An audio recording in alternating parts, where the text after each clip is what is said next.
So if you're in the church as a hospital, if we look at the church as a hospital, we talk about, is Zion the church? Is the church Zion? Has the church achieved Zion? Can we say that? I don't think we can. I think we definitely have poor among us, and we're definitely like storing up usury in like the $5 billion category and like the billions. We've stored up usury in the billions. Like, we're logically not doing Zion at all. But if you look at the church as a hospital, it's like, oh, it's a hospital of wicked people who are trying to do the Jesus stuff, and it's a place of encouraging and helping and like talking about the Jesus stuff to try to help people to learn how to just care about their brother above like their own wants. Like, they care about their brother's needs. They actually care about their brother's needs above their own wants. So when they do their business, when they make a product, they're thinking about their brother's needs over their own wants. Like, their want of to sell their own product, like everybody wants to sell their product for needs and wants. You want to sell your product, like you don't need to. You could get your needs met other ways, but you want to get your needs met and your wants met through selling this particular product. And so you do that and you get your needs met and your wants met. But the problem is, I don't think many people are running their business just to get their needs met. I think most people are wanting to make a little extra money so they can do things like go on vacation and like save up for retirement. I don't think people are just working for needs. Okay, so then wants. So that means some of that money they're getting from selling their product bleeds over into their wants category. They want some stuff. And so that's what I mean when I say people sell products. They're considering their wants over their brother's needs. And so, okay, so people buy their product, someone else with needs. That person has needs. That person who's buying your product has the same needs you do of food, clothing, and shelter. If you are aware that your product is reducing their chances of food, clothing, and shelter, like if you're trying to trick them into buying it above getting their own needs met, that's wicked. And so if you are really, really, really like trying to do your advertising in a really good way, that's somewhat wicked, because you want to just make it matter of fact, like, okay, buy this if you want. This is definitely a want product. Like, I'm making product of wants. My product is frivolous. My product does not attain the goals of food, clothing, and shelter. No, that kind of stuff should be just like made by the community, probably. I don't know.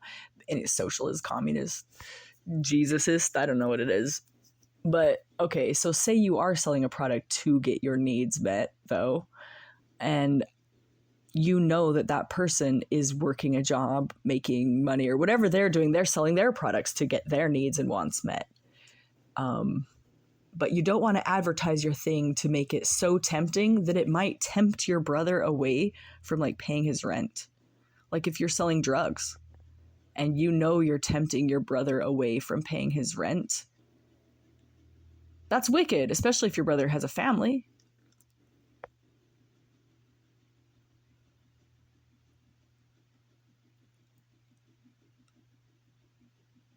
Or if you're selling drugs and you know your drug is harmful, like you're literally damaging someone's physical body with your product, like you are knowingly selling something that actually damages someone on purpose, because you think you're going to get more than like the retaliation. Like your brother's going to retaliate you for doing this, but you think that you're going to get more anyway. So like, that's a carnal act. That's a non-loving act. It's an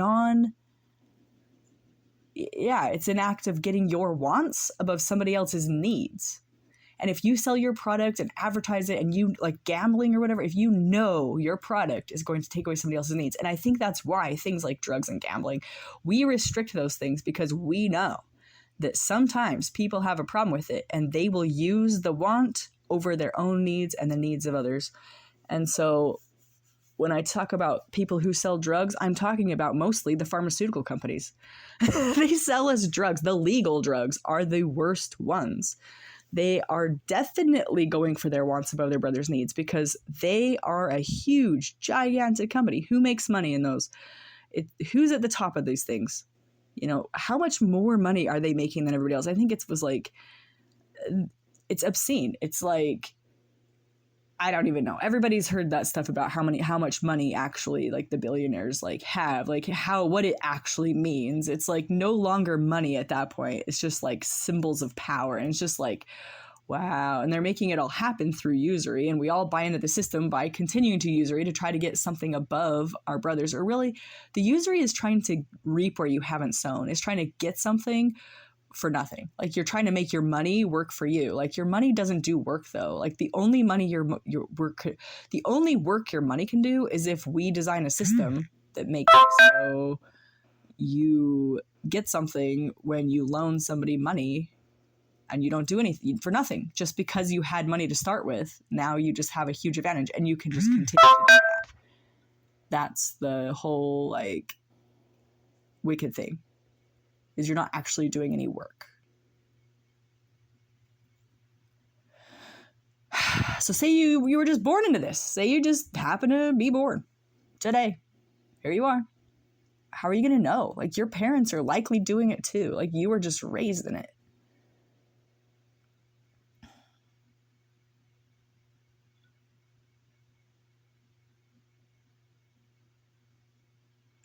So the church is a hospital. So it's like, okay, well, there's hospitals around to try to help people to get out of the system. The problem is, though, it's so infiltrated throughout. It's like growing up in the midst, in between, and all the cracks, these little fingers of the corruption. It's just, it seems insurmountable. And that's what it says in the Bible, too. You know, oh no, the tares are growing up in the midst of the wheat. The roots and things, everything's tangled up together. It seems impossible. It seems impossible to separate. Like the task of separating at this point is impossible. It would have been easier just to go throughout the field and pluck out the tares one by one over the entire acre when the mistake was made. It would have been easier, probably. But now it's impossible. But now maybe it's easier because if there's a harvest, like what does a harvest mean? Are we literally being harvested for like alien food? Like what is the harvest? Really? Are we preparing ourselves? And like the tares are like, it's way better. But the tares are going to go into the barn and be burned. I don't think it's a harvest like food though. I don't think that's what it was meant back then. I think we've taken it in this direction because it's really scary. But also like it could be. I don't know. I really don't know. But here's the thing. I think originally intended the symbolism of that metaphor was more like there's going to be a separation because the love stuff makes more sense and the wicked stuff is really dumb and like nobody wants that. And so let's just work together. So the church as a hospital makes sense. And it makes sense that they're not doing Zion.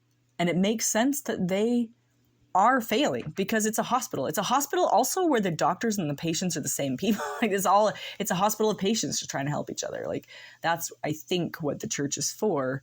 And we meet together regularly to keep it going, to keep remembering, to keep the pace.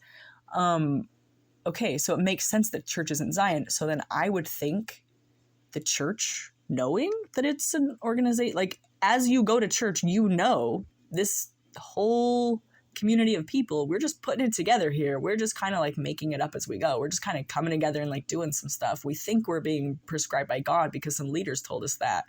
And it is. I mean, we're doing good ideas. Like it's an attempt. It's an attempt to approach God. It's an attempt to do the Jesus stuff. It's an attempt to fix society. And so we go to church, but we should be knowing that we are the hospital and we are fallible.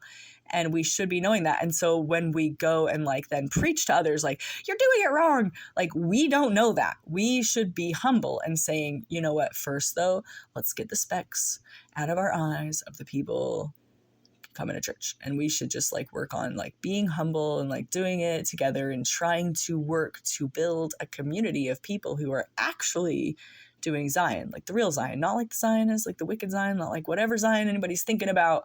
When I say Zion, I'm talking about a community of people who are living completely the Jesus stuff, who have love in their heart. And it's not even hard. It's not like you have to do this laundry list of rules. It's like a community of people who care about each other. A community of people who are not trying to get gain over the other ones. Like, I'm not going to steal from my community member, obviously. Like, we're in love. We're doing the love. It's a love thing. It's a love system. It's a community of helping in love.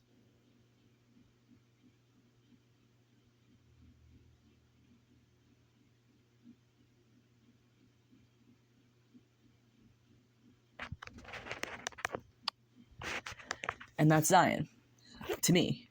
So when I say Zion, that's what I mean. And then that's it. And so the church knowing that could be a little less prideful, I'd say.